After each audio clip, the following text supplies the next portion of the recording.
Protect your DNA. BioPQQ can promote formation of new mitochondria. Infowarsstore.com.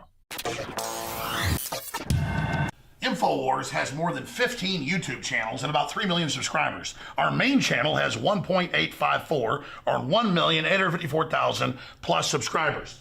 Now, they've been gaming the system for a long time to shut down nationalistic or patriotic media, saying we're right-wingers, saying we're extremists. Well, it doesn't matter who we are. We have a right to free speech, don't we? As long as we don't violate the rules. Well, now Zuckerberg has come out and said he's going to restrict conservative news like communist China does, calling it fake news. And Google, that owns YouTube, has announced, and they've done it now 2 weeks ago, that they're going to basically make you click the bell in your notifications. We're going to show you how to do that, or you won't get all the channels that you've subscribed to and you won't get the videos. Now, why are they doing this? It's more than just censoring. They want you to see the videos that they feed you below and beside the videos you're looking at that are corporately sponsored so they make more money. They're taking the you out of YouTube. So we're in this information war, and it's more important than ever that you promote the videos, that you like the videos, and that you send them on to others.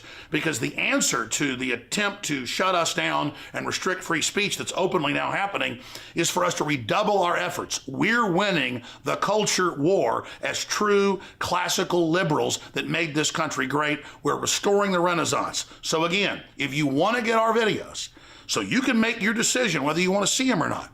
After all, that's why you subscribed. YouTube's had this since they started 12 years ago or whatever it was. And they're fundamentally changing it so you don't get it. Ladies and gentlemen, this is promoting fake news and trash news and establishment news. It's killing real independent news. But we the people, by taking action, can break the back of this system. So please, click on the bell so you get the notifications and so you get in your feed the videos and channels you've subscribed to. I'm Alex Jones for Infowars.com. Well, we have another update in the conspiracy theories that continue to flow out of the White House. This is very troubling considering the fact they just voted themselves $160 million to authenticate news and to put out real news in its place, of doing that through the State Department, the new Ministry of Truth. Now, yesterday, we were told, this was escalated, NBC reported that U.S. officials have now said they know that Putin personally was involved in the election hack. They say U.S. intelligence officials now believe with a high level of confidence, quote unquote, that means that they don't have any physical evidence, that Russian President Putin became personally involved in the covert Russian campaign to interfere in the U.S. presidential elections. Two senior officials say new intelligence shows that Putin personally directed how hacked material from the Democrats was leaked and otherwise used. So what would that new intelligence be? Well, they say they believe that, quote, only Russia's senior-most officials could have authorized these activities. That's their new intel. See, it's just an assumption that they say this is an intelligence judgment. They say it's consistent with the Putin that I've watched. I worked with him as an ambassador in the government. He had a vendetta against Hillary Clinton. Now, we're going to talk about what I think is a real source of this leak. And of course, we had another allusion to the fact that it might have come from Seth Rich. But certainly the person who said that he handed it to the DNC said it was from handed it to WikiLeaks, said it was from a DNC disgruntled staffer. But, you know, we look at that and we say, well, certainly that fits the pattern of murder that we've seen around Hillary Clinton. And she certainly had vendettas against somebody internally in the Democrat Party that would leak this information. So maybe she did kill him, okay? See, that would be a conspiracy theory. I don't know who killed Seth Rich. Nobody knows at this point. There's a lot of circumstantial evidence that points to Hillary Clinton, but we're not allowed to make that conclusion. Meanwhile, without any evidence, the U.S. officials put this as Putin. And I want to clarify this too.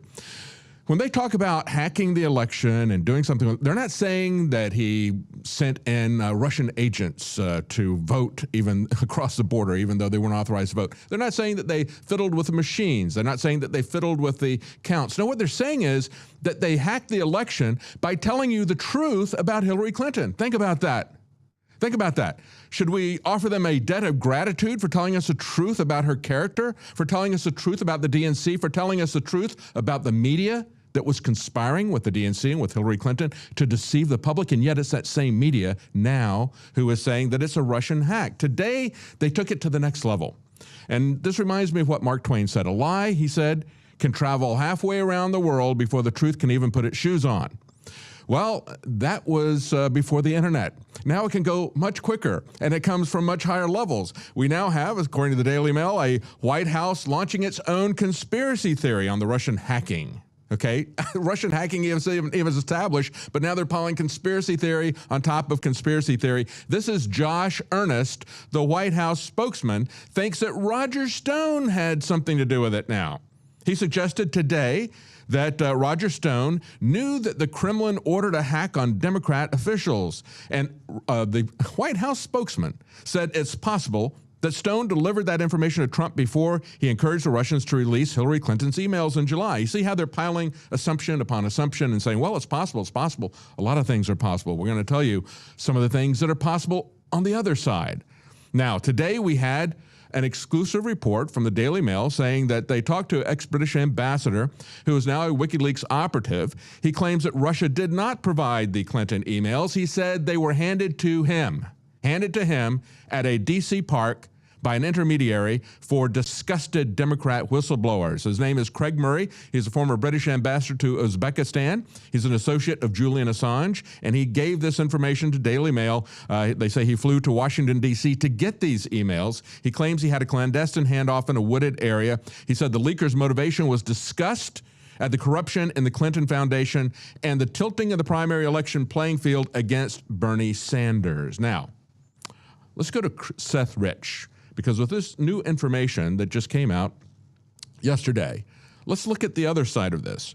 Remember that Seth Rich was the young staffer who was killed in Washington, D.C., and he was a data analyst. WikiLeaks offered a $20,000 reward for him. That was in addition to another $25,000 reward that was being offered in the case by somebody who was a Bernie Sanders supporter, offering that information. Now, his father said that he knew that no items were taken, even though they called it a possible robbery.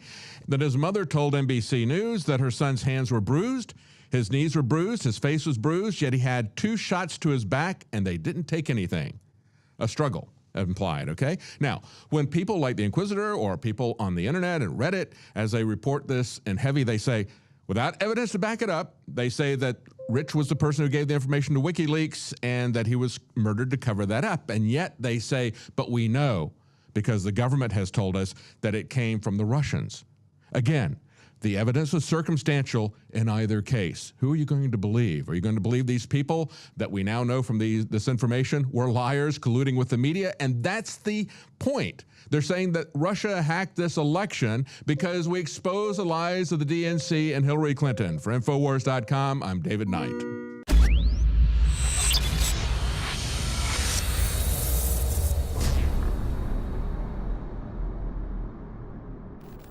In case you haven't heard, Infowars has become the most influential media outlet in America. We're making freedom go viral. And now we are proud to announce a new weapon in the epic battle against the globalists. Infowars Prime, where you can watch live high-definition feeds of The Alex Jones Show, plus exclusive insider videos from the Infowars crew and behind-the-scenes action. Go to Infowars.com/app and download today. Infowars Prime is available right now for your iPhone or Android. You will have access to exclusive videos that you can't see anywhere else. And that means live coverage of events and breaking news on location as it happens. You can also take advantage of amazing deals from the Infowars store that are only available for Infowars Prime subscribers. That's Infowars Prime at Infowars.com/app. And if you can hear my voice, you are the resistance.